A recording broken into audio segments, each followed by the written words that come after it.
온 목사의 신앙 이야기 두 번째 시간입니다. 그럼 오늘의 주제를 한번 볼까요?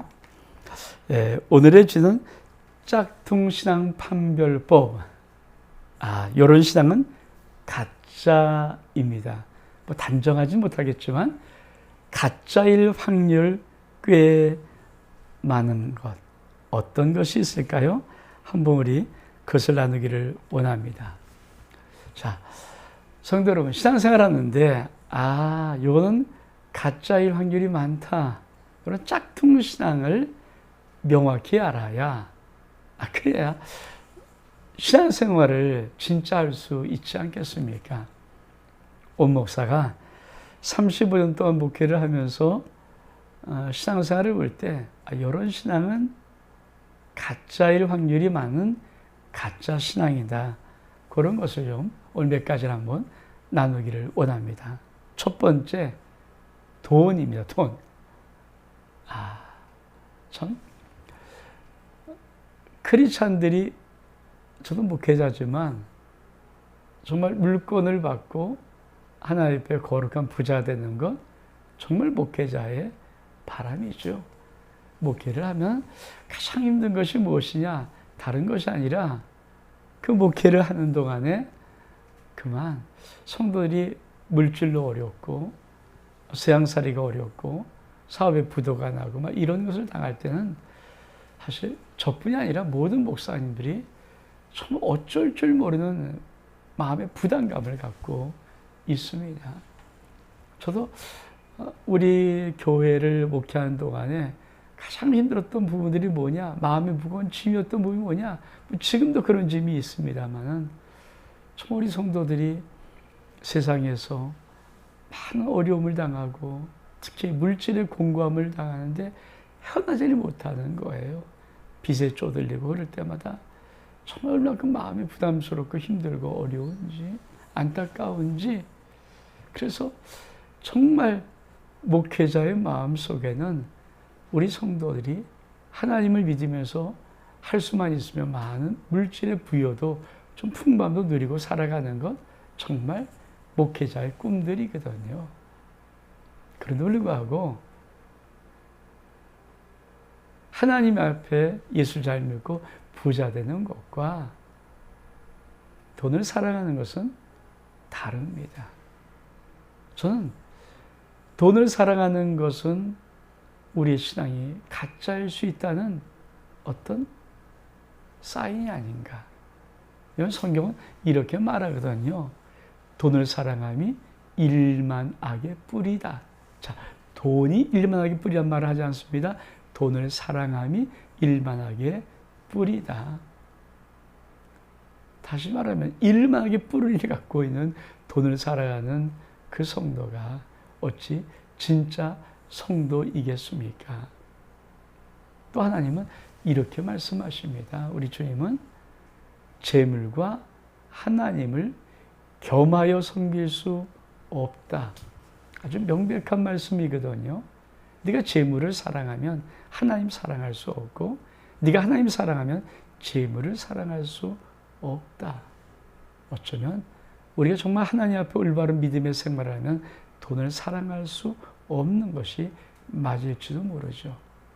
저는 하나님께서 하나님의 물건을 부어서 이 땅에 하나님의 거룩한 부자로 만드는 것과 돈을 사랑하는 것은 정확히 구별되어야 된다고 생각합니다. 성도들을 볼 때, 목회자로서 볼 때 저 성도가 정말 돈을 사랑하는 것인가? 아니면 하나님이 준 물건의 복을 받으면서 누리며 살아가는 것인가? 이걸 늘 궁금하게 생각하고 늘 주의 있게 보면서 체크를 하는 것이 목사이거든요. 그래서 만약에 성도라고 하시면서도 불구하고 돈을 사랑하는 모습이 있을 때마다 저도 잠깐 브레이크를 겁니다. 돈을 사랑하지 말아라. 하나님을 사랑하라. 하나님의 생명을 바쳐라는 자꾸 브레이크를 거는 거예요. 왜? 돈을 사랑한 가룟 유다. 우리 주님이 뭐라고 말씀하십니까? 유다를 향해서 차라리 너는 태어나지 않았으면 더 좋을 뻔했다. 태어나는 것이 오히려 더 나쁜 것. 그게 돈을 사랑했던 가룟 유다, 은 30에 예수 그리스도를 팔아먹었던 가룟 유다 아닙니까? 왜 돈을 사랑하지 말라 하는가? 돈을 사랑하는 이 신앙은 가짜의 확률이 높은 것은 자칫 돈을 사랑하기 때문에 하나님을 팔 수 있거든요. 예수를 돈 때문에 팔 수 있거든요. 전 성도 여러분에게 이렇게 묻고 싶습니다. 여러분, 돈을 사랑하지 않아도 하나님 잘 믿으면 물권의 복도 분명히 주십니다. 그것이 우리의 신앙의 기준 되어야 합니다. 두 번째는 가짜 신앙, 짝퉁 신앙의 판별법, 세상입니다. 세상을 사랑하는 것, 하나님 사랑하고 원수입니다. 그래서 육신의 정욕, 안목의 정욕, 이생의 자랑, 이런 것들은 다 하나님 아버지께로 온 것이 아니다라고 성경은 명백히 선을 긋습니다. 우리가 웃기는 말로 이런 말 많이 하지 않았습니까? 여호와 나의 목자시니 이렇게 고백할 성도들이 TV는 나의 목자시니 TV를 더 사랑하는데 어떻게 신앙이 올바로 자라겠습니까? 드라마가 예배 시간보다 더 소중하고 이상의 친구들이 하나님 앞에 나오는 주일 예배보다 더 소중하고 이상에서 내 포지션과 내 체면과 내 어떤 위치에 따라서 이 세상에서 여러 가지 모임과 이런 사교적인 이런 단체, 이런 참석하는 것이 마치 거룩한 주일을 성수하보다 훨씬 더 귀하게 생각되어지는 그런 세상을 향하여 사랑하는 사람들이 어찌 올바른 신앙인이겠습니까? 저는 그건 아니라고 생각이 듭니다. 사도 바울도 이렇게 말합니다. 대만은 세상을 사랑하여 나를 버리고 데살로니가로 갔고, 그렇습니다. 데마라는 사람은 세상을 더 사랑했습니다. 그래서 하나님의 복음의 자리, 하나님의 부르신 사명의 자리, 사도들과 함께 동역할 수 있는 그 귀한 그 자리를 그만 내동댕이 치고 세상을 향하여 달려갔던 것입니다. 이 신앙 짝퉁이지요. 성도 여러분, 체크해 보십시오. 여러분이 주일을 성수하는 것, 하나님의 충성 봉사하는 것, 하나님도 사랑하는 것, 그것이 세상 것보다 더 탁월한가? 세상 것과 비교할 수 없는 정말 귀한 것인가? 우리가 찬송가에도 주 예수보다도 귀한 것은 없네. 주 예수보다도 귀한 것은 없는 것, 이것이 진짜 신앙입니다. 만약에 주님보다 귀한 세상이 있다면 가짜일 확률이 많습니다.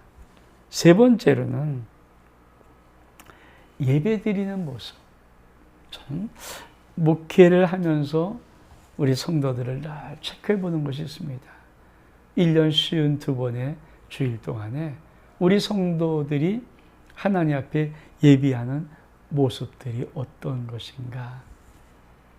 사실 솔직히 목회를 하면서 특히 예배를 시작하는 그 정시가 되면은 눈을 감을 때가 많이 있습니다. 왜냐하면 성도들이 하나님과의 그 시간을 올바로 지키지 못하고 5분, 10분 의도적으로 많이 늦는 분들, 물론 먼 거리에서 오다 보면 이런저런 뭐 차가 막히든지 교통의 혼잡으로 인해서 어쩔 수 없는 경우가 있습니다. 그러나 코앞에 동네에 있으면서도 불구하고 의도적으로 조금만 더 주님을 사랑하는 마음이 있으면 나올 수 있는 그런 예배의 모습에 허술함을 보면서 목사로서 참 마음이 무거울 때가 많이 있습니다. 그래서 어떤 때는 예배 드릴 때는 눈을 감고 있는 게 더 좋을 때가 있습니다. 그런 성도를 안 보고 싶어서. 우리 하나님께서 이사야나 말라기를 보면 우리 아버지 하나님의 예배를 드리는 이스라엘 백성의 잘못된 모습, 아파하는 모습이 있거든요. 이렇게 하나님이 말씀합니다. 누가 저 성전을 좀 닫아줬으면 좋겠다. 그러면 그들이 드리는 예배, 그들의 신앙은 하나님 보시기에 뭡니까? 가짜라는 것입니다. 여러분 어떻게 예배를 드리십니까? 여러분 좀 예배에 거룩함, 구별함이 있습니까? 예배 사모함이 있습니까? 예배를 어떻게 드리는가? 아주 굉장히 중요합니다. 말라기에는 우리 하나님은 이렇게 말씀합니다. 너희가 내 상에 드리는 떡, 너희가 나 앞에 드리는 귀한 예물들이라고 하는 그것들, 그 제물들을 한번 너희 총독에게, 사람인 상관에게 한번 드려봐라.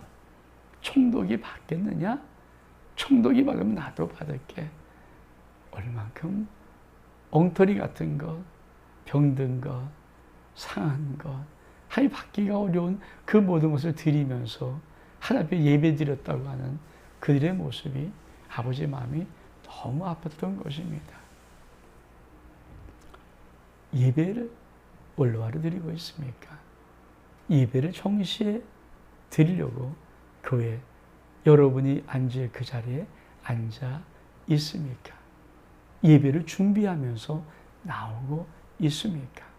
아니면 헐레벌떡 때로는 체면 때문에, 때로는 습관 때문에 예배를 그렇게 나오고 있습니까? 또 나온 그 예배를 여러분은 얼마나 거룩함으로, 얼마나 영광스러움으로, 얼만큼 사모하며 갈망함으로 그 예배를 드리고 있습니까? 한번 체크해 보십시오. 예배 드리는 그 태도가 당신의 신앙이 진짜인지 가짜인지를 판별할 수 있는 기준이 되기도 합니다. 네 번째로, 이거는 100% 가짜입니다. 이런 신앙은 100% 짝퉁입니다. 그것은 바로 잘못된 인격에다가 잘못된 삶이 더해진 그런 사람이 있다면, 비록 아무리 오래 다녔어도 직분이 무엇이든 간에 그 사람은 가짜하고 짝퉁일 확률이 100% 있습니다. 로마서 1장의 하반부에 보면은 이런 것들, 잘못된 인격과 삶을 구체적으로 적어 놓았습니다. 제가 한번 읽어 보겠습니다. 모든 불의, 추악, 탐욕, 악의가 가득한 자, 시기, 살인, 분쟁, 악독이 가득한 자, 수근수근하는 자, 비방하는 자, 그리고 능욕하는 자, 교만한 자, 자랑하는 자, 악을 도모하는 자, 부모를 거역하는 자, 우매한 자, 배악한 자, 무정한 자, 무자비한 자.